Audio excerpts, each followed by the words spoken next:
All right, let's have this debate again. Did Penn State end up keeping the right quarterback? Well, Beau Pribula and Drew Allar are both making this answer a lot more complicated than it needs to be.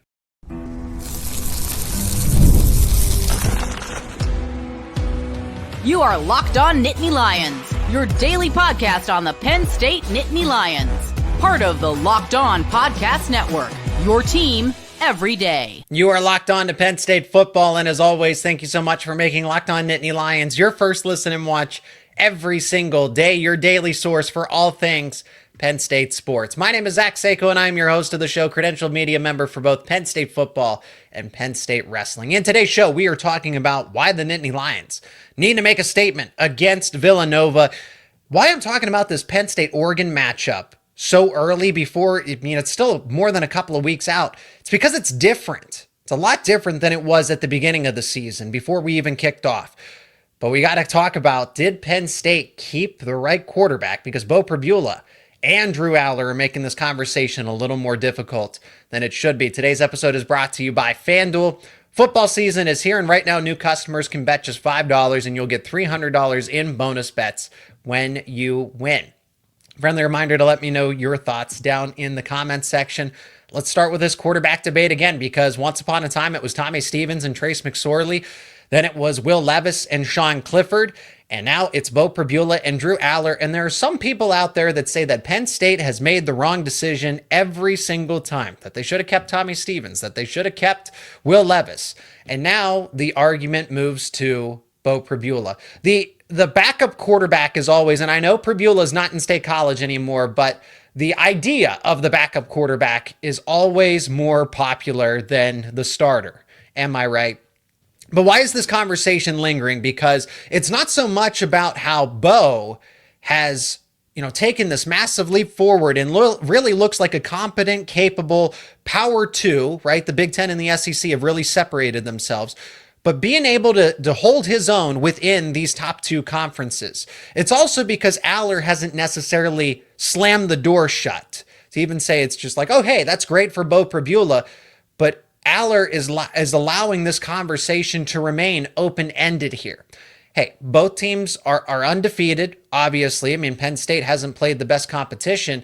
Missouri is undefeated, and it's because Beau Pribula has stepped in and stepped up in a massive way. And it's not only the way, it's not just so that Missouri is winning, it's how they're winning, and it's because Pribula is playing mistake-free football and doing more than just that. He's not being a game manager. And I think most people would characterize Pribula as, okay, he's a dual threat, he's a run-first quarterback, he really needs to lean on his legs.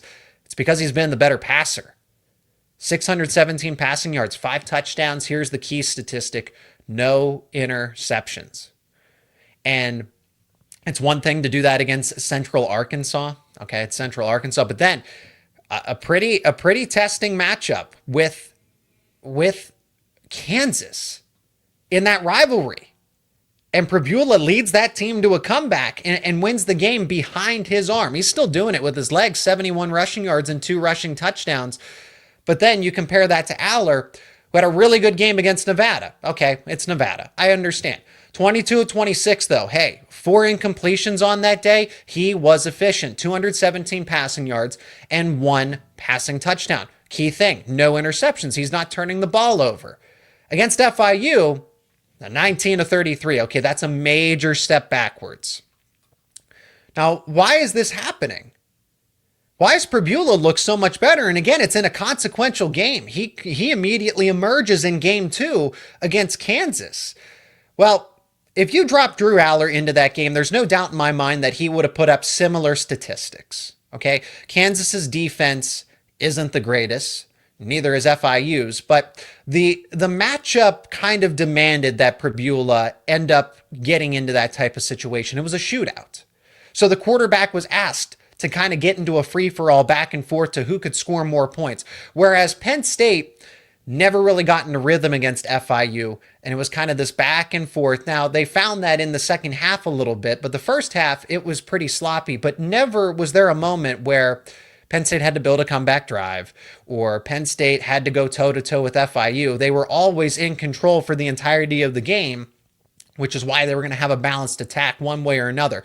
If you let Allar throw the ball 40, 50 times, I guarantee you he would have. If Penn State needed Allar to put up 400 yards against FIU, 400 yards against Nevada, he'd be able to do it, even against that comparable opponent.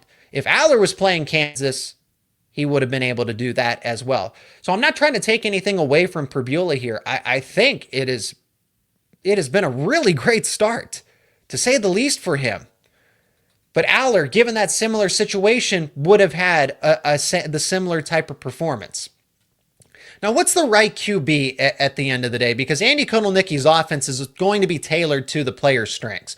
Penn State's going to build a balanced attack, a pro-style offense that operates primarily out of shotgun to fit Drew Allar's strengths. If it was Pribula, they would have that, pistol, a lot more pistol formations, run and read QB options type of deals with Singleton and Allen to help complement Pribula. So Kotelnicki would be able to build an offense one way or around another to help bring out the talent and the strengths of either of Allar and Pribula. So what does Penn State need to do? What does Allar really need to do to quiet the doubters, so to speak? It's not even going to happen now against Villanova. It's going to be against Oregon, because I don't need to see now if Drew Allar totally crumbles, which he won't, and have multiple turnovers and just a very poor game against Villanova this upcoming weekend. That's one thing. He's got to be able to perform and be more than just a game manager if necessary. Now, if Penn State's able to build a lead, play ball control, and it doesn't need to be on the shoulders of Allar, okay, that's one thing. But he can't put them into a losing situation. And if they are in a losing situation, Allar has to be able to propel them forward. I don't think people want to see Allar be more or less a game manager. If he has to be that to win the game, so be it. But don't put Penn State in a losing position. Also, if you are in a losing position, you have to be able to will them to victory. We've seen Allar do that before against USC and against Minnesota. Now, he failed them in that game against Notre Dame, but it's not that Allar can't be that game-winning type of quarterback, that clutch QB. He's shown that he can do that. And now Pribula has proved that as well with that passing ability, because I think that was the biggest question. Could Pribula lead games, lead comeback wins, and be able to win with his arm as opposed to his leg? But this is one game. This is 2 weeks. Kansas's defense is not the best at the end of the day. Would Pribula be able to do that against the likes of Oregon? Well, we'll never truly know. We don't know until we see it with Allar either. So that's really all that Allar needs to do, because Penn State did make the right decision at the end of the day. He is the third-year starting quarterback. You're not going to push him out for what the backup quarterback could be. Penn State saw these guys battle it out on a day-to-day basis, which is why they were comfortable letting Beau go early, as opposed to saying, why don't you stay for spring football? No, they wanted to give him that opportunity to succeed at another program because they knew what they had with Drew Allar. It's only been 2 weeks. Beau Pribula needs to keep having these types of performances and not just a one-off opportunity against a leaky Kansas defense. Allar needs to remain consistent because, like I said, he's had those clutch performances before, but now they need to happen in more consequential matchups. Okay, a road win at USC earlier last season is a good start. Closing out the game against Minnesota is another one, but when it came down to crunch time against Notre Dame, he let the team down. You get another opportunity to amend that with this one against Oregon. So we will update this conversation when that whiteout game rolls around. But it's still, at this point in time, Penn State did keep the right quarterback with Allar, despite a shaky performance against FIU. That doesn't define what he's going to be able to do over the long course of the season. Same thing with Pribula. I hope he continues to build that momentum for Missouri rather than that just being his only star performance for this season. Okay, so speaking of Penn State, Oregon, it feels a lot different than it did before the season even kicked off. And we're going to talk about why that is coming up next here on Locked On Nittany Lions. And this episode is brought to you by 5 Hour Energy. Time to fuel up and turn it up with 5-Hour Energy Transfusion. This grape, ginger, and lime-flavored shot brings the iconic taste of a golf course flavor to a non-alcoholic boost. Perfect for sinking birdies or making great memories with friends, it's a hole-in-one for your energy game. Whether you're on the course or you just need a little extra push to power through your day, 5-Hour Energy Transfusion delivers the clubhouse flavor you love without ever leaving the green. Golf is all about good times with good people and good flavors. The grape ginger lime flavor of 5-Hour Energy Transfusion gives you the best parts of a clubhouse go-to without leaving the course or chasing down that bev cart. Now you can amp up the fun even more. Just buy, snap, and enter for a chance to win a dream golf trip for 2 to any golf tournament in the USA. Tee up that trip. Visit 5hewin.com. That is 5hewin.com for full rules and entry. No purchase necessary. Excludes the Masters Tournament. Ends October 31st. 2025. And this episode is also brought to you by FanDuel. The NFL season is here, and FanDuel is making sure you're ready for kickoff with a can't-miss offer. Right now, new customers can bet just $5, and if your bet wins, you'll get $300 in bonus bets to use across the app. That is right, $300 to use over on FanDuel, because FanDuel makes every game more exciting. Whether you're watching your favorite team or just keeping an eye on your fantasy lineup, it's quick, it's easy, it's the best way to add a little more energy to your Sundays and your Saturdays as well. If you like to bet on Penn State football, you can. FanDuel has lines available for Penn State football, including a look ahead to Penn State versus Oregon. That's right, the lines are out for the Whiteout game. Penn State is a 4.5-point favorite as it stands at this moment, minus 172 on the money line. Oregon, if you're thinking the Ducks, are plus 142. The total is set at 53.5. If you like those lines, you can bet them over at FanDuel. So are you ready to play? Download the FanDuel app now by visiting FanDuel.com to get started. That is FanDuel.com to place your first $5 bet, and if it wins, you'll get $300 in bonus bets.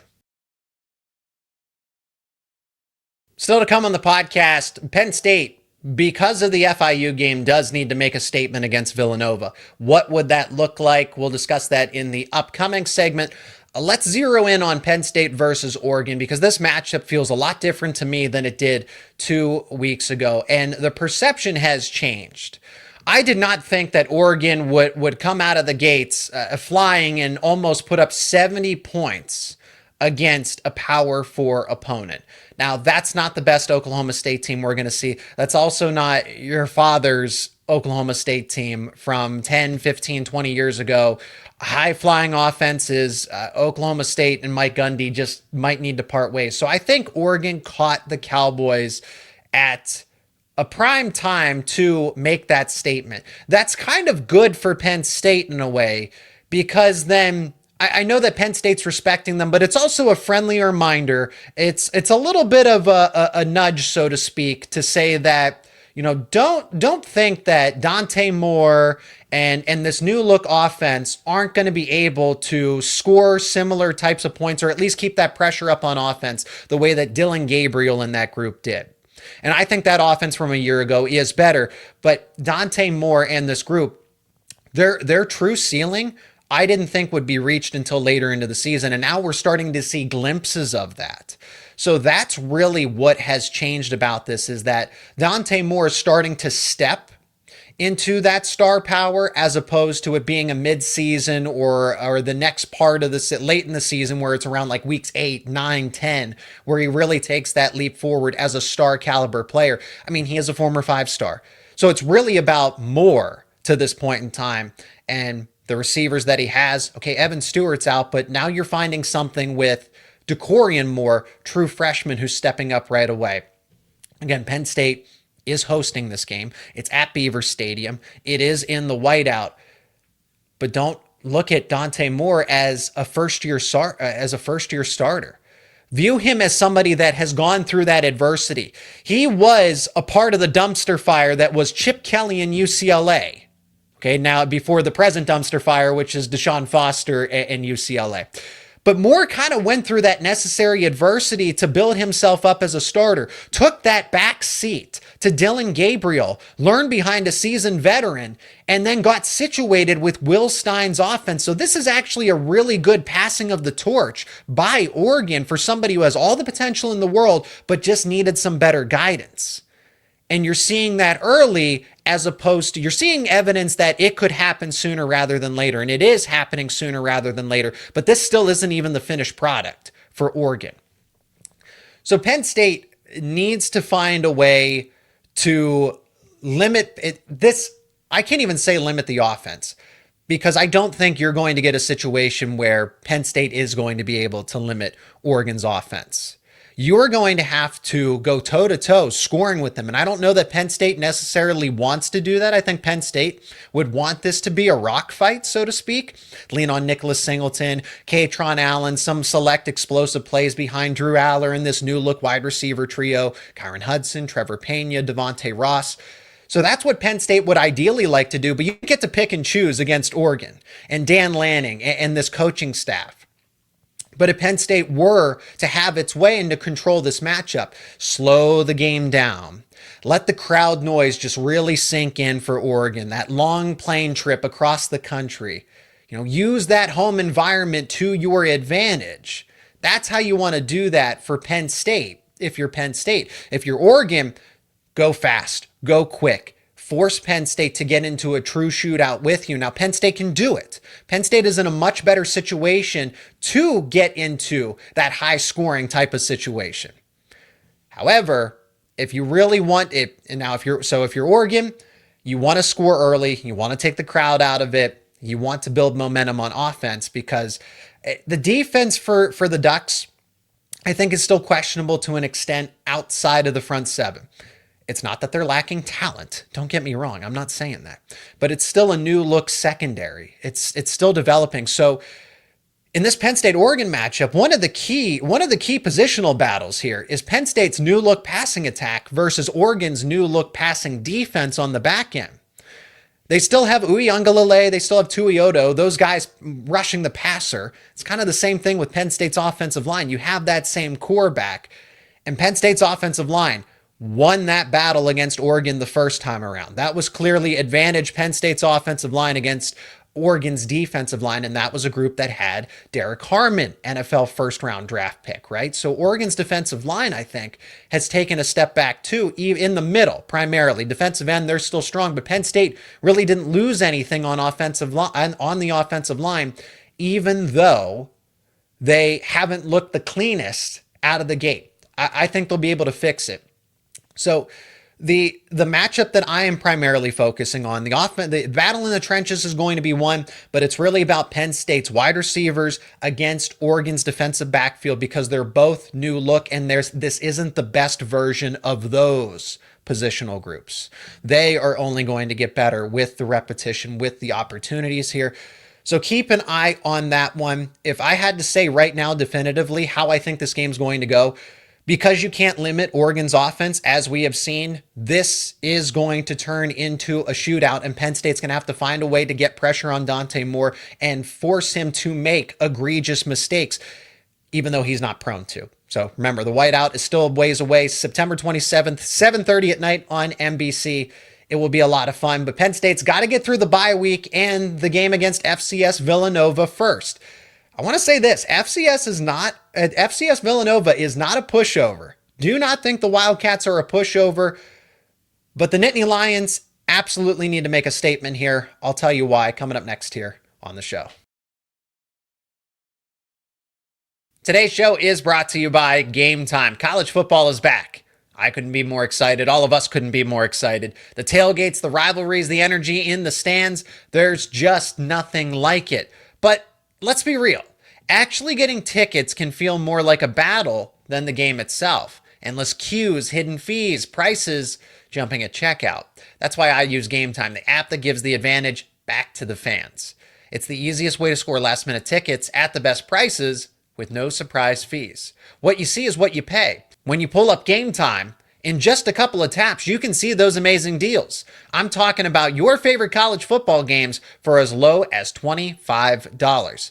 And Penn State football tickets are available on Game Time as well. When you're browsing through them, if you've never been to Beaver Stadium, you can see your point of view ahead of time so you're not second guessing yourself on which seats you chose. Take the guesswork out of buying tickets, buying college football tickets with Game Time. Download the Game Time app, create an account, use code LOCKEDONCollege for $20 off your first purchase. Terms apply. Again, that is promo code LOCKEDONCOLLEGE for $20 off. Swipe, tap, ticket, go.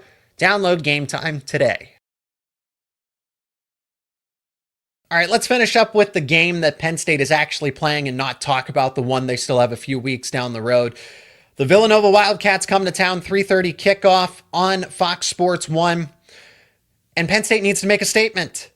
I can't believe we have to say this. They got to make a statement against an FCS team, even though Penn State's number 2 in the AP poll, but it just hasn't looked the best. Primarily the reason Penn State needs to make a statement is honestly to quiet the boo birds or the doubters or the naysayers. It's also because you just haven't had, against Nevada, it didn't look perfect. Against FIU, it certainly did not look perfect. And what's intriguing about all of this is that Penn State is struggling on offense with the group that has Andy Kotelnicki back, Drew Allar, most of the offensive line, again, except Sal Wormley, that you could argue that our starting 5 offensive linemen are back because they were all starters once upon a time last season. Nicholas Singleton, Katron Allen, and then the veteran wide receivers, even though that chemistry is going to be built, still, I think there's going to be a progression with that group. So against Villanova, I don't want to see any sloppiness. Penn State, what does a statement look like for Penn State? I don't think it needs to be 100-0. It doesn't need to be even something like 70-3 in the case of Oregon and Oklahoma State. It's not so much about the scoreboard. It's about playing efficiently. It's about not making those stupid, silly mistakes when you have played so much football together. That's the thing. Penn State's offense, aside from the wide receivers, have played a ton of football together, whether that's in practice, whether it's the offseason workouts, whether it is tangible games. There's really not much of an excuse for this group to be making those silly mistakes. They're going to happen, and I'd rather them happen against FIU, Villanova in this case for this week, and Nevada, but that's where they stop. If Penn State's testing some different things, if Penn State's trying to put some stress on its own offense to see how they handle it, or just to try to experiment with some different plays and formations, communication situations that call for different communication, I understand, because these are the opportunities to do that. I don't think Penn State's trying to intentionally take FIU and, well, we're just going to do all these different things that we don't routinely do. No, but I also look at it as these are weeks to really develop us in areas we don't feel are strongest. So there's give and take. There's a balance of we still want to play our game, but let's see if we can kind of fix some weaknesses here and there against opponents where it's not so costly. You can't really test any theories against the likes of Oregon, or honestly, even against UCLA in Big Ten play. Again, more comparable opponents will make you pay for those ugly mistakes. So Allar needs to play efficiently. Singleton and Allen, they don't need to play a full 4 quarters, but in that first half, I would like to see Penn State up by at least 4 touchdowns in this case. Villanova is a smart team. They're a veteran team. This isn't a pushover type of situation. I like that the Wildcats are actually playing Penn State in this week 3 because it's a good cleanup. It's a good tune-up opportunity for the Nittany Lions, where it's not so easy, where Villanova has lofty aspirations in the FCS. This is a top 15 program as it stands at the FCS level. They certainly believe that they can make a playoff push. Maybe it ends up in a championship. I think that's a long shot. Type of deal for the Wildcats, but still, they probably believe that they're a championship caliber team. So Penn State needs to score when they're in the red zone. How about looking at 3rd down and 4th down conversions? I think that's where Penn State they've struggled. They've played behind the sticks. They're not moving the ball as efficiently on 1st and 2nd down, and they have to really go into the toolbox to fix things on 3rd down, clean up 3rd downs, Be a little more efficient in the red zone, not make those okay, hey, 5-yard pass here and there. Oh, we missed that one. Why are you missing that one? But you can hit the big play 50-yard bomb to Devontae Ross. It's kind of this all or nothing thing for Penn State where they need to kind of return to the effectiveness of the balance. I like what Villanova has. I think Villanova's defense is going to be able to put a little bit of stress on Penn State in the front seven, which is great because the offensive line have had some communication issues. The ground game, Nicholas Singleton and Katron Allen have made a couple mistakes here and there. It's forced Drew Allar into passing opportunities that he should be able to make for the most part every single time, but he hasn't. Villanova's going to be able to do that again where they're still an easy team to face because of the caliber that Penn State is, but also give you that test where you can't go ice cold into the bye week. I don't want to see Penn State going into the bye week with rust because then that's going to lower everybody's confidence. I am not sold out on this team. I don't think just because they struggled against FIU that's an immediate indicator that they're going to struggle against Oregon. But if they continue to string these performances together, one mistake can turn into 2 and it can turn into 3. Don't let that happen against Villanova because then my opinion will change if you have a similar type of performance. If there are mistakes, that's fine. I understand. But also, don't let it be so bad to a point where you're getting booed against an FCS team. It's the Battle of Pennsylvania, I guess. Anything can happen, right? We're going to have a full breakdown of Villanova on the adjacent episode here for Locked On Nittany Lions. That's going to do it for me on this edition. Thank you so much for joining me on the show. A huge thank you to all of you for helping the show get to 10,000 subscribers. Thank you to the everydayers. Thank you for becoming a huge supporter of the show. If you're not an everydayer, become one. Subscribe to the YouTube channel and wherever you get your podcast because we do this daily here to talk about Penn State football, wrestling, Penn State recruiting, basketball, hockey, you name it. It is all right here on Locked On Nittany Lions.